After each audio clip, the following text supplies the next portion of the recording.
There are some phone calls you can just never forget. You might forget what you were doing before the phone rang.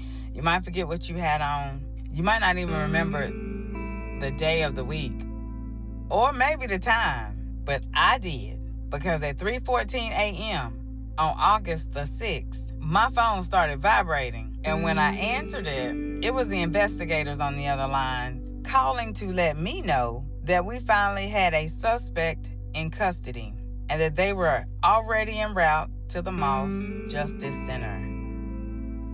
Y'all, they had him. After 2 months of searching, 2 months of questions, 2 months of tips, 2 months of people telling me they knew something, 2 months of me trying to figure out who, what, when, where, and why somebody would take my son's life. And now, at 3:14 in the morning, the person investigators believed was responsible was finally in custody. But here's what I couldn't fathom. It was earlier, I was thinking about the witnesses, the young people who were supposed to come forward, because one of the girls involved had a meeting that Friday. The mother who told me her son and 3 of his friends had information was supposed to have a meeting that Friday. So how did the investigators get from the witnesses to the arrest before the morning was over? That's what I'm about to let y'all know. Truth buried, justice broken. For every voice the system tried to silence.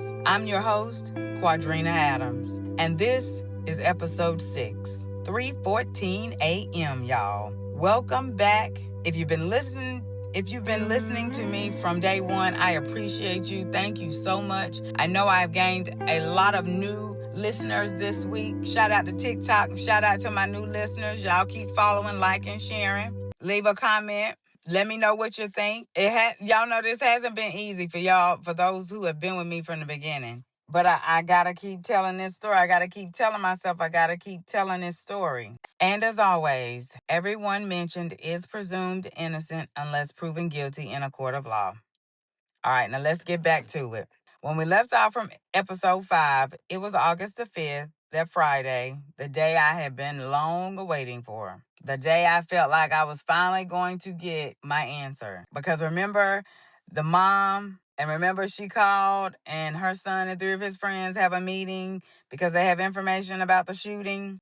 They were going to talk to the detectives. There's also another female involved who had a meeting that Friday also. Remember the mama talking about how afraid she was? She didn't need protection, but she was afraid. She was moving because the person she had named knew where she lived. She had a life, all that good stuff, So to me, Friday was very important. To my family, Friday was very important because I was trying to be calm and cool for them, because they was going to keep asking me questions. They was going to keep calling and checking for updates. And it's quite natural. But I needed to prepare myself so I didn't allow me to get overworked up by the people that were calling, checking on me and checking for updates. I'm thinking finally somebody is going to tell the investigators what they actually saw. And maybe finally we're going to get the information and the answers to some of the questions that we have been asking since June. But see, here's the thing about investigations that I learned. You can be sitting on the outside thinking you know what's happening, all while the people working the case are moving pieces that you don't even know exist. And that's exactly where we found ourselves. Waiting, watching.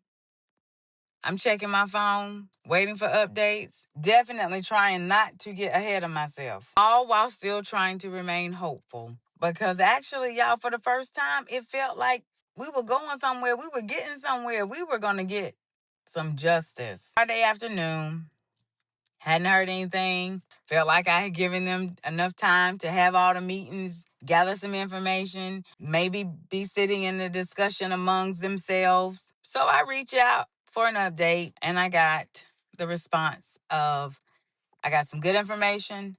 I'll update you as soon as I can. Now, y'all, let's just be completely honest. That was not the answer I was looking for. All the while, I'm hoping before I have even sent this text that I would have received a call or something letting me know we got some people in custody. We listen, this is what we have. They down here, we got them. But instead, I got some good information. I'll update you as soon as I can. I'm thinking good information. I responded back with a thumbs up. Okay. Like I said, I'm anxious, but I'm not letting it show because again, I don't need the family and friends, community kind of get me worked up because I'm anxiously awaiting an answer and thinking today was the day. So I got to deal with my own inner thoughts and my own inner convictions, and things, because I'm a little disappointed. Like, it's the evening of Friday. I don't know. I know for sure one meeting has taken place. I don't know for sure if the other ones, because I was told there were no other meetings with any other people, just the one female. So that was the plan as I understood it. But what I didn't know, what was happening exactly inside the investigation. I didn't know what each person had said. I didn't even know what the detectives had already uncovered. I had no idea what information they had verified. And I definitely didn't know that before this story reached the next morning, an arrest was already happening. But I didn't know that yet. And then 3:14 a.m., my phone starts to vibrate. My ringer was down low, but of course, I had the investigators listed. Every number that they called me from, I had it listed in my favorites, y'all, because I ain't want to miss the call. I turned my phone on Do Not Disturb. Yes, it goes on at like 8 o'clock or something. Has been that way for years. So I needed to make sure I didn't miss any calls. So here my phone's ringing and I didn't have my contacts in. And so I'm kind of squinting like, who is that? Because I'm just opening my eyes. I'm asleep. I'm half asleep. I'm trying to figure out who is this calling. And I answer, and it's the investigators to let me know that they have the suspect in custody, the guy, and that they are currently en route to the Moss Justice Center. I began to holler, hallelujah, thank you, Jesus. I'm patting Lamont like, get up, this is it. This is it. I think we headed down to the station now. And he's like, no, we're taking him. I'm like, get up, I need to talk to him. I don't know the process, y'all. And my brain was trying to catch up with what my ears just heard. Because after you've been praying for something, begging for something, waiting for something, and then somebody finally says, we have him. And I'm sitting back thinking like, wait, what? You have him already? Almost immediately my mind starts racing, What's next? Like, I don't know what's next. Like, where does it go from here? Very good at explaining to me what was going on. And said just wanted to call and let me know. He actually said he would call his dad and my stepdad personally to let them know. And so I don't think he ended up getting my stepdad. So after I called and FaceTime everybody and woke them up, I got everybody all woke up at 3-something in the morning, y'all. Get up. The moment we have been waiting for is finally here. Yeah, get up. So after we, had our hallelujahs and praises, fell back asleep, wondering how did we get here? What information did they have? Who talked? What had been confirmed? What did the investigators learn? And what did they already know that I didn't? Because y'all remember, I'm the mother. I'm not sitting inside the investigation. I'm not sitting in the interview room. I'm not watching detectives connect the dots. I'm on the outside. I'm sitting on the outside trying to find my way through the biggest nightmare of my life. And why, yes, there was relief. Absolutely was relieved. Because for 2 months, I have been begging and pleading on the news. We have put up a $50,000 reward. Again, thank you to Justin McFalls for matching our family's reward. Certainly appreciate you. We now had somebody in custody. Somebody was going to finally be held accountable for what happened to TJ. And yes, relief and grief can exist in the same room. You can be absolutely grateful that somebody has been arrested and still be devastated that your child is never coming home. You can finally hear the words you've been waiting for and still have a billion questions, because this arrest is not going to bring him back. It's not going to erase the crime.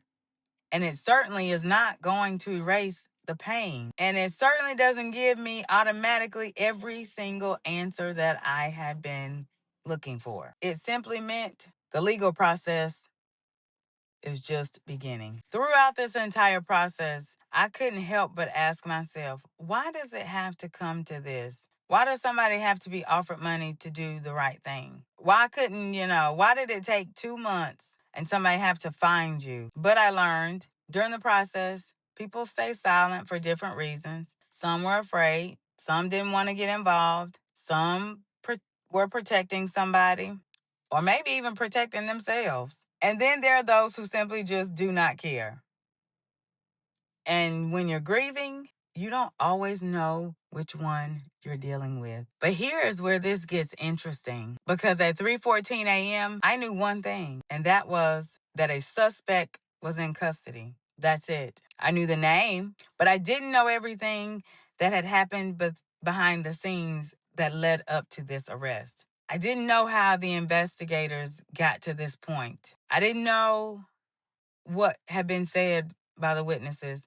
I didn't even know what witnesses they had. And see, that's important, because when you're telling a story like this, you can't fill in the blanks just because you want the story to make sense. Sometimes you just have to sit with the unknown. And trust me, there were a lot of unknowns. By the time the sun came up, everything felt different. I woke up to numerous phone calls, text messages. Department of Public Safety had called. Somebody else had called, giving me updates and letting me know he was in custody and that there would be a bond hearing. Everything felt different because the night before, I was a mother waiting for answers. And now there was finally somebody in custody. But y'all, TJ was still gone. He was still gone. He's still gone. And that's the part that people sometimes don't understand about grief. The world keeps moving. The sun still comes up.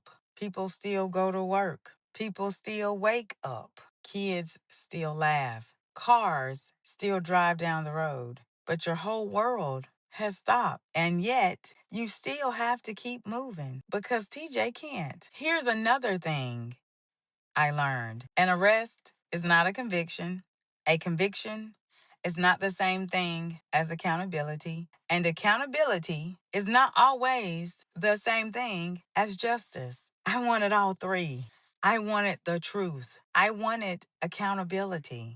And I wanted justice. A little bit of revenge at the time. But most importantly, justice. I said from day one, I want everyone involved charged as they should be. I wanted justice. There's a difference. But that one question that kept sitting in the back of my mind, how did they get him? Because remember, there was supposed to be a witness meeting. A mother told me her son and 3 of his friends had information. And then there's someone in custody. So what happened? What changed? What had the investigators already developed? What tips? Was it social media evidence? Was it information from the tips? Or was it a combination of everything? I didn't know. Not yet. 3:14 a.m. gave me something I had been praying for. An arrest. But it also gave me something else. A new set of questions. Who talked? What did they say? What did investigators already know? What information actually connected the suspect to TJ? And why, when I thought I was waiting for the witnesses to walk through the door, was the suspect already on his way to the Moss Justice Center? Because the arrest, it wasn't just the end of this story. It was the beginning of another chapter. And what I would learn about what happened before that 3:14 a.m. phone call would force me to look at this entire investigation differently. Next episode, we're going inside the arrest, the witnesses, the information, the questions, and the pieces that started coming together after the handcuffs were already on. Because sometimes the moment you finally get the answer you've been praying for is the moment you discover you have even more questions. questions. I'm Quadrina Adams, and this is Truth Buried, Justice Broken. For every voice the system tried to silence.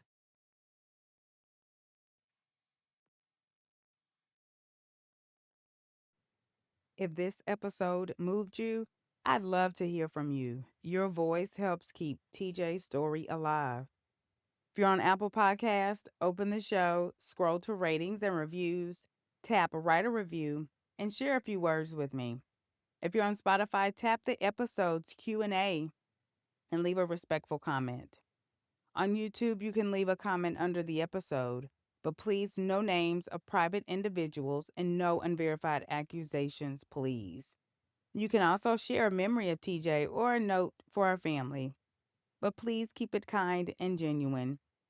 Thank you for standing with us. Every message matters.